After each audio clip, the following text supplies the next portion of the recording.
கிறிஸ்துவில் அன்புக்குரிய சகோதரிகளே, இயேசுவின் நாமத்திலே உங்கள் அனைவரையும் அன்புடன் வாழ்த்துகிறேன். இன்று லூக்கா நற்செய்தி 8ஆம் அதிகாரம் 4-15 முடிய உள்ள வசனங்களை வாசிக்க கேட்டோம். அன்புக்குரிய சகோதரிகளே, இதிலே விதைப்பன் ஓமையிலே 4 விதமான நிலங்கள் சொல்லப்படுகிறது. அதிலே 3 விதமான நிலங்கள், அது பாதை நிலம், பாறை நிலம், முட்செடி நிலம். இந்த 3 நிலங்களிலும் விதைக்கப்படுகின்ற அந்த விதைகள் அது வளரவில்லை, அது செழிக்கவில்லை.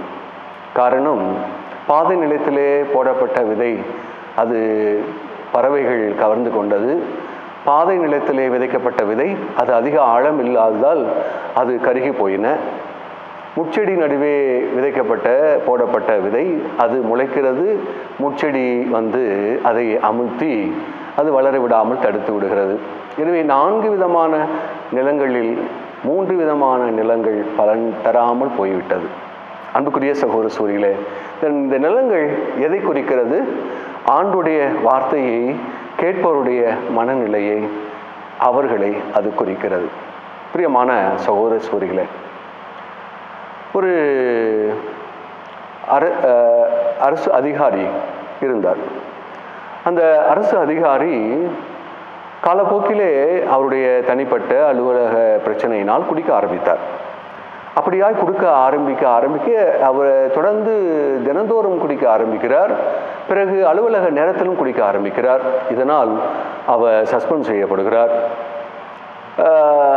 பணி இல்லாததால் மிகுந்த கஷ்டப்படுகிறார். அப்போது பங்கு தந்தை அவரை பார்த்து அறிவுறுத்துகிறார். இந்த குடி நோயால் தான் உங்களுக்கு வேலை போனது, உங்களுடைய குடும்பம் கஷ்டப்படுகிறது. எப்போதெல்லாம் உங்களுக்கு குடிக்க தோன்றுகிறதோ அப்போதெல்லாம் இறைவார்த்தையை படியுங்கள் என்று பங்கு தந்தை அறிவுறுத்துகிறார். பிரியமானவர்களே, அதன்படியே எப்போதெல்லாம் குடிக்கிற எண்ணம் வருகிறதோ அப்போதெல்லாம் இறைவார்த்தையை, விவிலியத்தை எடுத்து அவர் படிக்க ஆரம்பிக்கிறார். இப்படி ஒவ்வொரு நாளும் அவர் இறைவார்த்தையை படித்து அந்த குடிநோயினுடைய எண்ணத்தை மாற்றிக்கொள்ளுகிறார். இறைவார்த்தை ஒரு தீய மனநிலையை மாற்றுகிறது, தீய எண்ணத்தை மாற்றுகிறது, ஒருவருடைய வாழ்வை காப்பாற்றுகிறது. பாருங்கள், அவர் சரியாகியுடனே அதிகாரிகள் மீண்டுமாய் அவரை அழைத்து அதே பணியிலே திரும்ப அவரை நியமிக்கிறார்கள். அவருடைய வாழ்வு சிறந்தது. அன்புக்குரிய சகோதரிகளே, ஆண்டுடைய வார்த்தை அப்படிதான் நல் உள்ளங்களிலே விதைக்கப்படும் போது அது பலனை தருகிறது.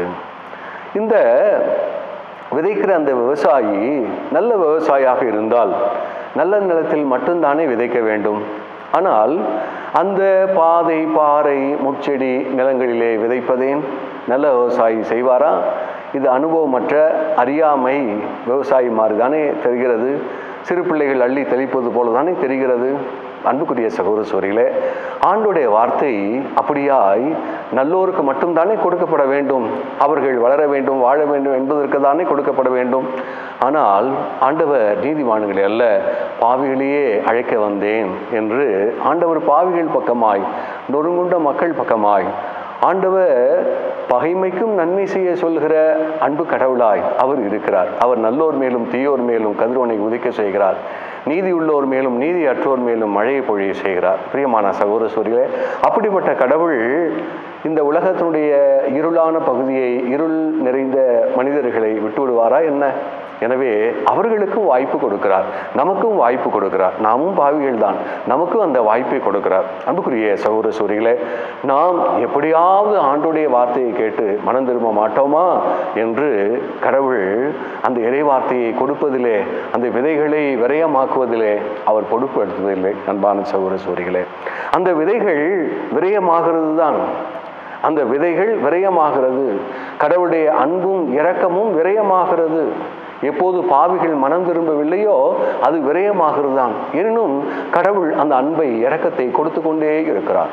பாவிகளுக்கும் தீயவர்களுக்கும் அக்கிரமிகளுக்கும் அநீதியிலே வாழ்வோருக்கும் தவறாக வாழ்வோருக்கும் தன் வாழ்வை கடவுளுக்கு புறம்பாக வாழ்வோருக்கும் ஆண்டவர் தனது அன்பையும் இரக்கத்தையும் கொடுத்து கொண்டே இருக்கிறார். அன்பு சகோதரனே, உனக்கு அந்த கடவுள் அன்பையும் இரக்கத்தையும் தொடர்ந்து காட்டுகிறார் என்றால் நீ ஆண்டுடைய வார்த்தையை கேட்டு திரும்புவாயா? உன் வாழ்வு செழிக்குமா? உன் வாழ்வு நலமாகுமா என்று தாய் தந்தையினும் மேலான அந்த கடவுள் அவர் எதிர்பார்த்து கொண்டே இருக்கிறார். பிரியமான சகோதர சகோதரிகளே, நல்ல நிலத்திலே போடுகின்ற அந்த விதை அந்த நிலத்தோடு போராடி அந்த நிலத்தை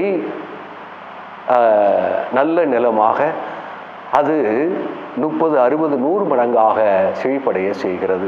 அந்த நிலம் தன்னிலே அந்த விதை ஊன்றப்பட அது வேரூன்ற விட்டு கொடுக்கிறது. ஆண்டோடைய வார்த்தை நம்மிலே போராட வேண்டும். அன்புக்குரிய சகோதர சகோதரிகளே, அந்த ஆண்டோடைய வார்த்தை நம்மிலே போராடி நமக்குள்ளே இருக்கிற தீய குணங்களை மாற்ற வேண்டும். நமக்குள்ளே இருக்கிற அக்கிரம செயல்களை, எண்ணங்களை தூக்கி எறிய இந்த இறைவார்த்தை பயன்பட வேண்டும். நமக்குள்ளே இறைவார்த்தை வந்து நமக்குள்ளே இருக்கிற இருள்களை போக்க வேண்டும். நமக்குள்ளே இருக்கிற பாவங்களை விரட்ட வேண்டும். நமக்குள்ளே அத்தகைய நல் விளைவுகளை விளைவிக்க ஆண்டுடைய வார்த்தை நம்மிலே புதைய, நம்மிலே இணைய, நம்மிலே ஒன்றாக விட்டு கொடுக்க வேண்டும். அன்பான சகோதர சகோதரிகளே, அப்படியாய் அந்த விதை, அந்த ஆண்டுடைய வார்த்தை நமக்குள்ளே வேரூன்றி நம்மிலே அந்த இறைவார்த்தை அடங்க, நம்மிலே அந்த இறைவார்த்தை செரிக்க, நம்மிலே அந்த இறைவார்த்தை விருட்சமாக நாம் என்ற அந்த நிலத்தை, நல்ல நிலத்தை ஒப்பு கொடுக்க வேண்டும். அன்பான சகோதர சகோதரிகளே, அப்படியாய் அந்த நிலம் நல்ல நிலமாக போற்றப்பட வேண்டும். அன்புக்குரிய சகோதர சகோதரிகளே, இறைவார்த்தை அது ஆயுதமாக பயன்படுகிறது. நமது வாழ்வினுடைய பாதுகாப்பாக அது இருக்கிறது. எபிரேயர் திருமுகம் 4ஆம் அதிகாரம் 12ஆம் வசனத்திலே இருபுறம் கருக்குள்ள வாள் என்று சொல்லுகிறது. இருபுறம் கூறிய கருக்குள்ள வாள். பிரியமானவர்களே, ஒரு சிற்பி இருக்கிறான், ஒரு கல்லை அவன் செதுக்கிற போது தேவையில்லாதெல்லாம் எடுத்து விடுகிறான். அதே போல் ஆண்டுடைய வார்த்தை நமக்குள்ளே இருக்கிற அந்த தீயதை, பாவத்தை, கடவுளுக்கு விருப்பம் இல்லாதை அதை இறைவார்த்தை மூலமாக அது நறுக்குகிறது, அது வெட்டி தூக்கி எறிகிறது. நாம் விட்டு கொடுப்போம் என்றால் நம்மிடம் இருக்கிற தேவையில்லாதது, வாழ்வுக்கு தேவையில்லாதது, நமது கடவுளுக்கும் நமக்கும் உள்ள உறவுக்கு தேவையில்லாத எல்லாம் அது தூக்கி எறிகிறது, வெட்டி எறிகிறது.